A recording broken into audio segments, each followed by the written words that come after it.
There are many different ways to do network communication in Java, but we're going to focus on sockets, and we'll use those to examine clients and servers in Java. The idea of a server is really just a program that waits to be contacted by clients. It has some IP address of its own, and it listens on some port number. There can only be one server for a given combination of address and port number, but the same machine can run multiple servers as long as they're all listening on different port numbers.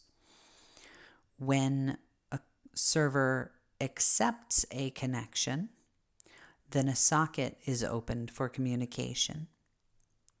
The socket allows communication in both directions, meaning that the client can send information or receive information back from the server, and the server can send information to the client or receive information from the client.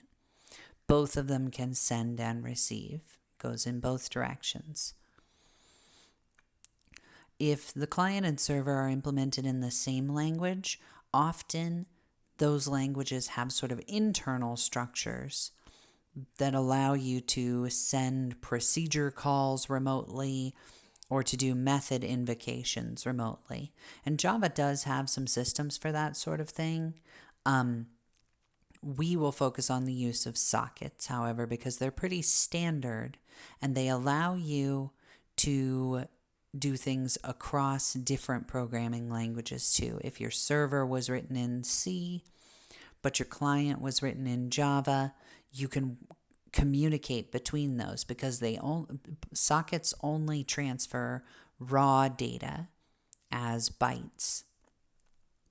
Often when people write servers, they write their servers to be multi-threaded so that they can spin off a new thread to accept new connections while serving a client, and they can also spin off a new thread to communicate with each client. So we'll see a diagram later where each client gets its own thread, and you'll implement a server like this for one of your projects as well.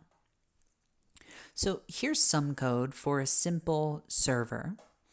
It's importing some stuff to be able to do sockets and to do input and output. Notice that the server implements runnable. What that really means is that it will have a run method, and we will use that run method to be able to run in multiple threads when we write our servers. It's got a port defined.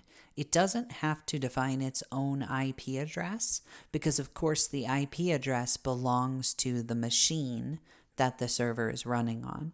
The client will need to know the IP address of the server to connect to it, however, and the port to know what port the server is listening on.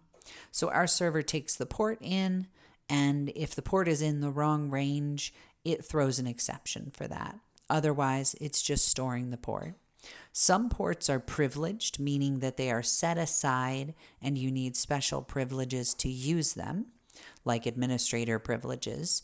There are many ports, however, that you can use that aren't special or set aside. But for instance, you typically can't use 22 because it's reserved for SSH. You can't use port 80 because it's reserved for HTTP, and there are others like that. Here's our run method, which is required by that runnable interface. It creates variables for a socket and input and output, but it can't actually create the socket yet until it's got a client attempting to connect to it. So first what it has to do is to create a special kind of socket, a server socket. This is a socket that's only there to listen. And so you can see it says that it's listening, and then it calls to this accept method. That accept method is going to just hang out until a client tries to connect on the right IP address with the right port. This server will then see that connection, and it will create a regular socket that gets stored in our regular socket variable there. The accept method blocks, meaning that it just hangs the thread. You won't get to the next line of the program until a client connects. Or sometimes you can set timeouts for these kinds of methods so that they'll only wait a certain amount of time. But by default, it just sits there and blocks until a client connects. So it will look like your server program just hangs at that point, but it's waiting until a client connects. A client connects by creating its own socket that it will give the host name and the port, and that's what will signal the server that a client is trying to connect. And then when a client connects to that port number, the call returns a new socket object, as I mentioned, that then will be used to exchange data between the server and the client. So here, for instance, we get some info from the socket, which you're able to get some information about the type of connection and who's connected to it. And then we're printing out some of that, the host name and the host's IP address.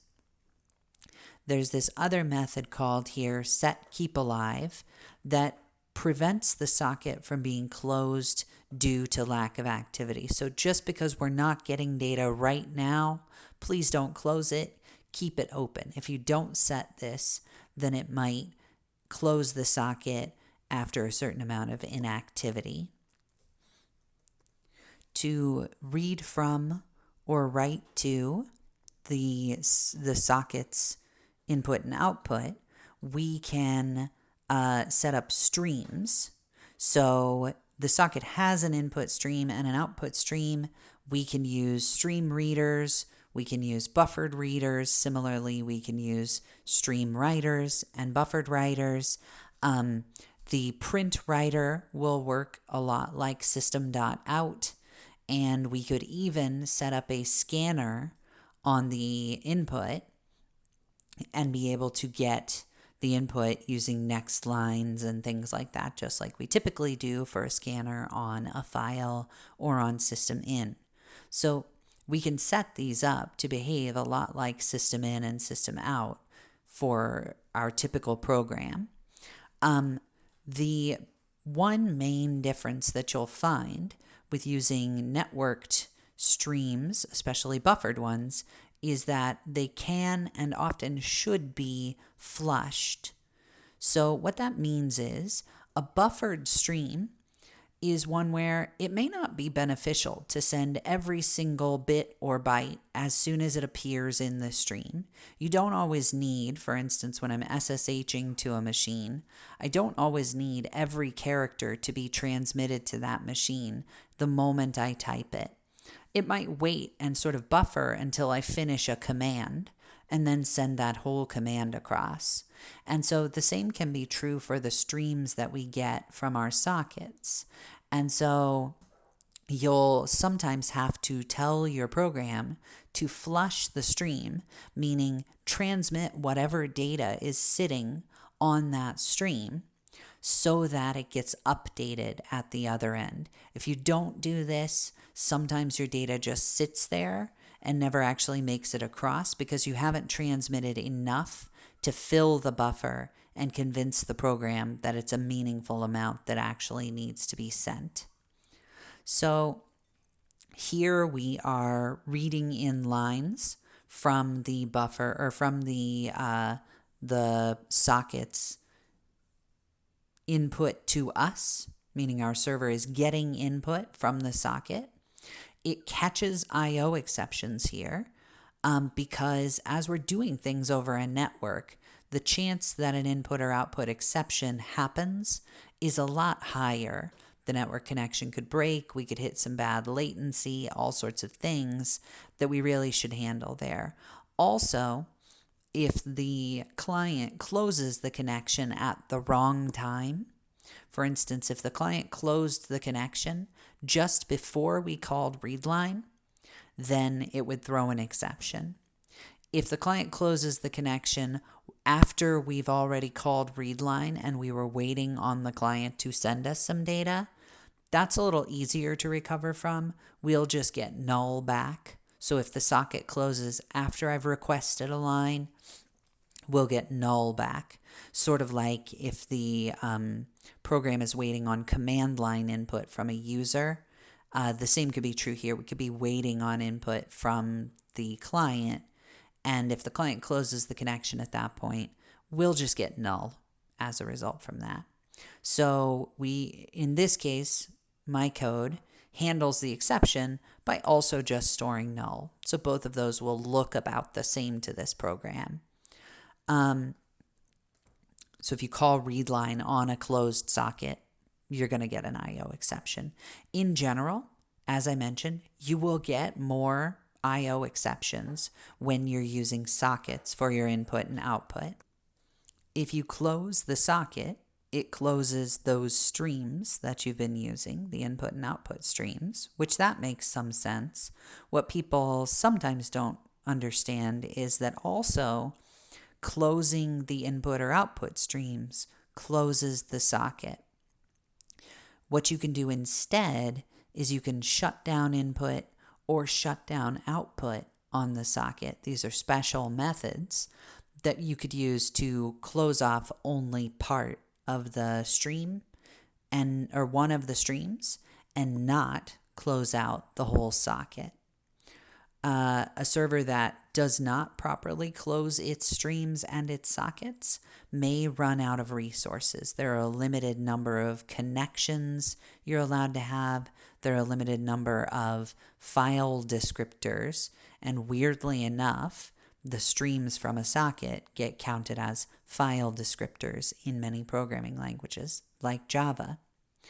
Here's some example code for a client. So it's going to do some sockets and some input and output we can see just like the other. It needs to know the port and it needs to know the host or the IP address.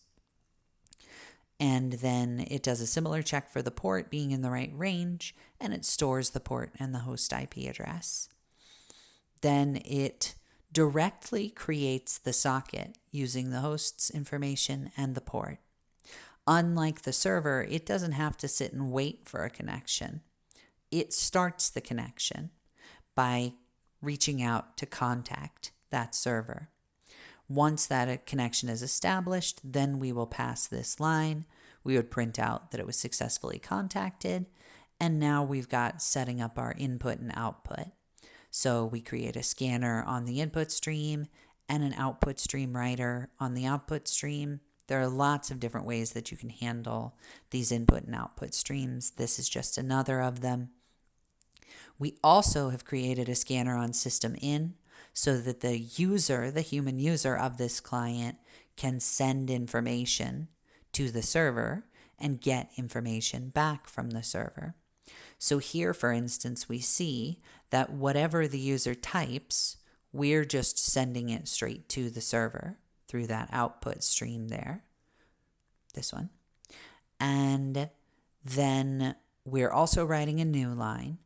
And here you can see that we're flushing because what the user typed and the new line may not be enough data to fill the buffer for that stream.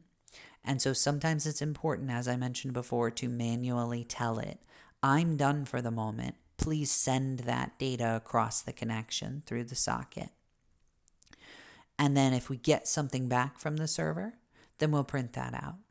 Otherwise, again, we may have IO exceptions. If the connection got lost or things like that, then we might get IO exceptions, so we should handle these.